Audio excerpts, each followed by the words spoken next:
To the budget, I just have two questions.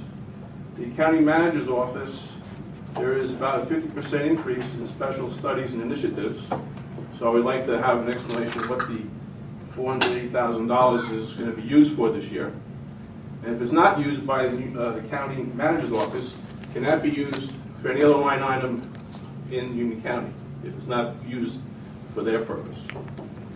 The other case is the surplus is going up from $16 million in 2012 to $19 million in 2013.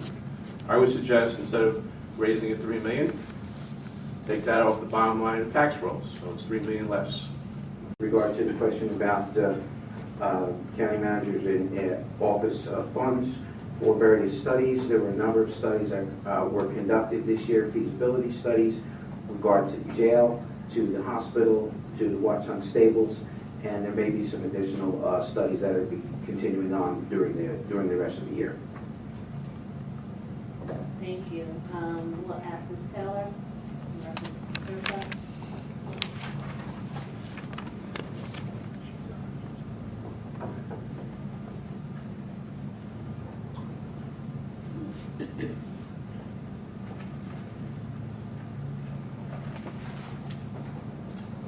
Good evening, Madam Chair and members of the board. To be quite candid with you, my apologies, I don't quite understand the question as far as taking $3 million off of the bottom line.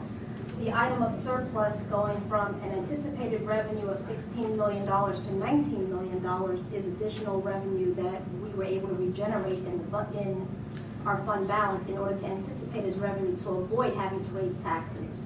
Without the additional $3 million, the possibility exists that taxes would have had to be raised by an additional $3 million, or services would have to be cut by an additional $3 million. So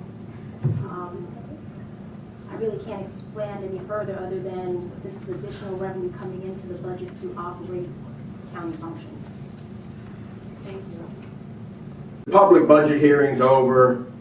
Mr. Moschetti and Councilman Madden's up here, and they're talking about it, and sooner or later I'll be talking about it also. But one thing, and this happened last year, the public speaking portion for the budget was actually done off normal hours. It was done right after one of the interdepartmental hearings last week or the week before. So, and the strange thing is, and this happened last year, you do not even tell the public at these freeholder meetings, you did not even say that we're going to have a public speaking portion at 6:30 on whatever it was.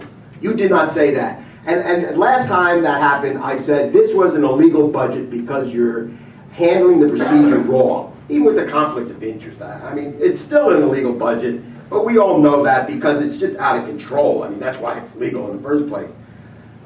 First off, this board will be holding a special meeting to introduce amendments to the 2013 budget on Thursday, April 18th at 6:30 p.m. The amendments will also be advertised in accordance with the law. A public hearing on the amendments will subsequently be held on Thursday, April 25th, subject to state approval, and following the budget hearing that night, this board will adopt the final budget during its regular meeting on April the 25th. And just to follow up on what one speaker said about announcements like that, I made a very similar announcement to this at one of the meetings several weeks ago in accordance with the budget hearings, the departmental hearings, as well as the public hearing that was held last week. And it was advertised. And it was advertised, absolutely.